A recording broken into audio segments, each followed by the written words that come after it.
Whoa, here she comes. Watch out, boy, she'll chew you up. Whoa, here she comes. She's a man-eater.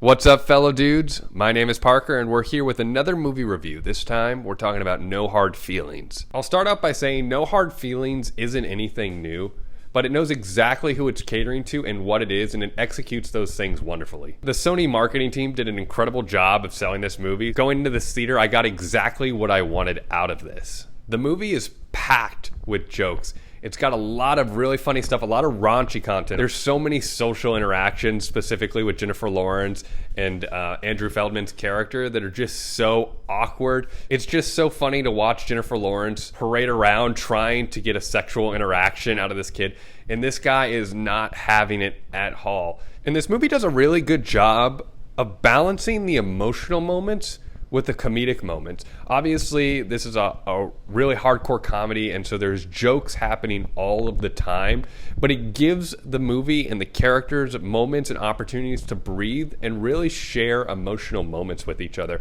There's specifically a scene that takes place in the midpoint of the movie where Jennifer Lawrence's character and Andrew Feldman's character are out on a fake prom date, and she coerces him to go up and play a song on the piano because he's super shy and he's never played his music around anyone before. And he ends up playing this song that they were talking about, and there was a bunch of jokes about earlier in the movie. And it was really funny when he started playing it, but it turned into this beautiful ballad and this emotional moment for the audience and also for Jennifer Lawrence's character. When you're writing a story and you're creating a story, you want the character opposite of your protagonist to really highlight the flaws in the protagonist. And I think Andrew Feldman's Percy does that so well. Jennifer Lawrence's character is scared of commitment. She doesn't want to get too attached to anyone. While on the flip side, Percy is a helpless romantic. He doesn't want to just have sex right away, but he wants to get to know someone. And so that dichotomy plays really well, and it allows both of the characters to grow and to mature over the course of this film. This movie also does a really good job of highlighting the differences and generational gaps. Obviously, the whole catalyst of this movie is when Percy's parents reach out to Jennifer Lawrence's character Maddie to date her son because he's never gone out on dates. He doesn't have friends in person. He just hangs out and plays video games in his room. And something the father says is that he's concerned because he doesn't have a driver's license. He hasn't dated a girl. He hasn't done any of those things that he's gone through. And in reality, kids these days just interact differently than their parents did. There's a scene where the two end up going to a party. It was really great to kind of highlight the differences in generations as Jennifer Lawrence is going around this party looking for Percy.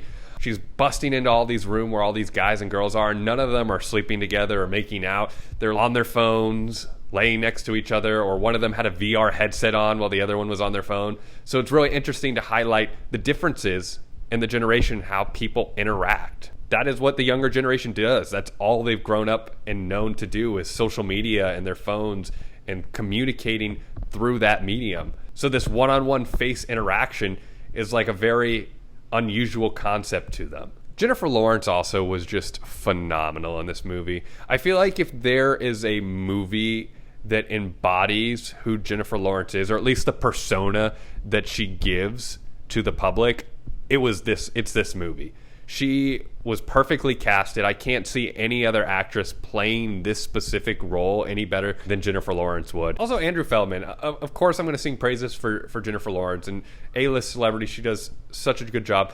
But Andrew Feldman holds his own with Jennifer Lawrence as his co-star. The two of them together work so well. And, you don't know how the dynamic's going to work because Jennifer Lawrence is kind of playing a 30-year-old and this boy is supposed to be in high school still. Is it going to come off creepy? Is it going to come off weird? And it doesn't. It comes off so naturally and organically. So yeah, this movie is all about growing up and growing up in different ways. Obviously, Percy needs to learn how to grow up in the world and learn how to interact with women, learn how to turn a hose on, learn how to drive a car, all of these things that should be common knowledge to people going off to college, but have been put off because of his social anxieties and different things like that. And Jennifer Lawrence brings that out of him, sometimes by pushing him through it and sometimes just by a natural progression and organic building of character. Jennifer Lawrence's character, on the other hand, needs to learn how to open up and let people in so that she can continue to grow as a person. And so it's a phenomenal dynamic these two have, where they're polar opposites, but they come together and they really grow each other. So I just gotta say, no hard feelings. This movie was really funny. I had a great time with it. A lot of really laugh out loud adult content. Highly recommended if you're looking for that summer movie just to go and have a good time. It is what it is, but it's a fun time. It's good, and that's what movies are all about. And it's also an original idea and concept, and in a world where we're bombarded by IPs and sequels, it's nice and refreshing to have something a little more original out in the theatrical world. So are you planning to see No Hard Feelings? Have you already seen it? Let me know in the comments below what you thought of it or what you do think of it when you go and see it. And if you like these movie reviews and reactions, make sure to subscribe to Fellow Dude and Dude Reacts on YouTube. Until next time, fellow dudes, see you then.